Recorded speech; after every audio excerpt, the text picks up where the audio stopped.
আজকে আমরা যাব আমাদের গ্রামের হিন্দু সম্প্রদায়ের বাড়িতে, যারা বংশ পরম্পরা তৈরি করে আসছে খোলসানি, যা কালের বিবর্তনে এখনো হারিয়ে যায়নি। তারা তার বংশ পরম্পরায় তৈরি করে আসছে এই খোলসানি। চলুন বন্ধুরা ঘুরে আসে আজকে আমাদের হিন্দু সম্প্রদায়ের বাড়িতে, যারা এখনো খোলসানি তৈরি করে আসছে। খোলসানি যা চায়না জাল এবং আরো অন্যান্য জালের ভিড়ও এখনো তৈরি করে আসছে। আজ থেকে পারা পরে এটা কি করেন? ঝুলে আনার পর দিন চারেক ওদের থোয়ার পর আবার পানি দিয়ে দেবো। 4 দিনের মতো রোদে রাখবেন। রোদে রাখার পরে এটা আবার পানিতে রাখবেন। পানিতে মোটামুটি কতদিন রাখতে হবে? গড়ে 1 মাস। 1 মাস গড়ে পানিতে থাকবে। 1-1.5 মাসের মতো পানিতে থাকবে। পানি থেকে উঠে নিয়ে এসে তারপরে কাজ হবে। তারপরে এইভাবে বাড়ি দিতে হবে। অনেক পরিশ্রমের কাজ তো এটা। খোলসানি বানানোর প্রথম ধাপ হলো তাল গাছ থেকে পাতা কেটে আনা। সেই পাতা 1 থেকে 1.5 মাস পানিতে ভিজিয়ে রাখতে হবে। এরপর পানি থেকে তুলে হাতুড়ি দিয়ে পিটিয়ে আঁশ বের করতে হবে। এই আঁশ থেকেই তৈরি হবে খোলসানি বানানোর মূল দড়ি। এখানে কি কাকিরা হেল্প করে আপনাদেরকে? হ্যাঁ। প্রায় বাড়ির মহিলারা তো এই কাজে সহযোগিতা করে আপনাদের।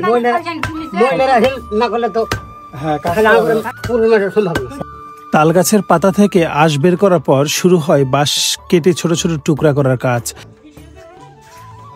এই যে দেখতে পাচ্ছেন বাঁশ কাটা হচ্ছে, এই বাঁশ কেটেই ছোট ছোট টুকরা করা হবে। তারপর এই ছোট ছোট টুকরা থেকে চিকন চিকন কাঠি বের করা হবে। এই কাঠিগুলোই খোলসানি বানানোর মূল উপকরণ হিসেবে কাজ করবে।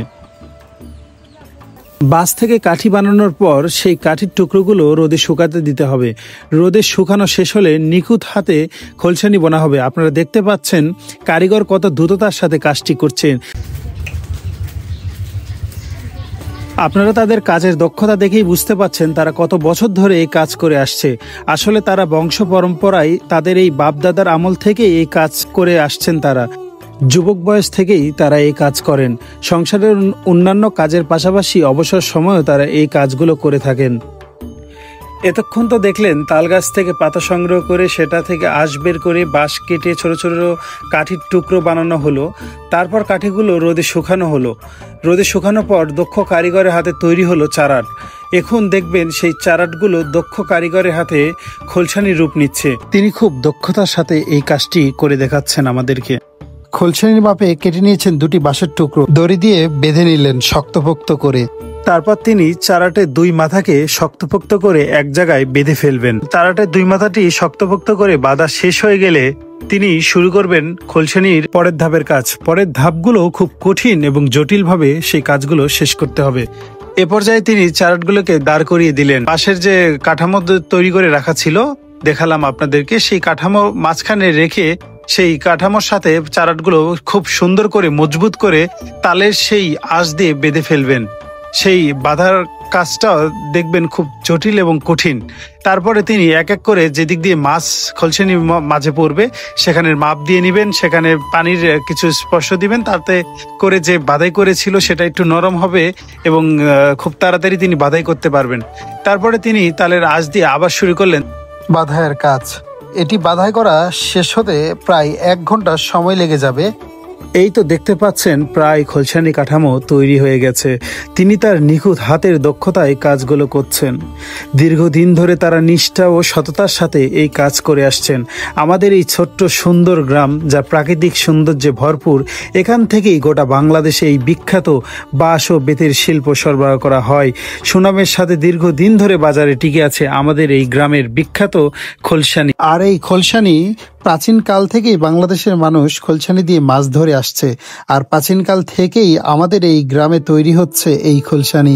এই খোলসানি তৈরি করা খুব পরিশ্রমের কাজ। তো দেখতেই পাচ্ছেন এই খোলসানির কাজ প্রায় শেষ। এখন তিনি এটি সুন্দর করে পরীক্ষা করে দেখবেন কোনো ভুল ত্রুটি আছে কিনা। সব ঠিক থাকলে এটি বাজারে বিক্রয়ের জন্য প্রস্তুত হবে। এই খোলসানিগুলো কত টাকা পিস করে বিক্রি করেন? তো 200 টাকা পিস এক পিস। কাজটা কতদিন ধরে আপনি করতেছেন? 50 বছর হলো। 50 বছর, তাহলে তো দীর্ঘ সময় ধরে এই কাজটা করতেছেন। আর এই কাজটা কোথা থেকে শিখছেন বা কার কাছ থেকে শিখছেন? এতক্ষণ যে কঠোর পরিশ্রম দেখতে পেলেন, এই পরিশ্রমের মাঝে তৈরি হয়ে গেছে এই যে আমার হাতে দেখতে পাচ্ছেন খোলসানি, যা কঠোর পরিশ্রমের মাধ্যমে আমাদের গ্রামের নারী পুরুষ উভয়ই আসলে তৈরি করেছে এই খোলসানিগুলো।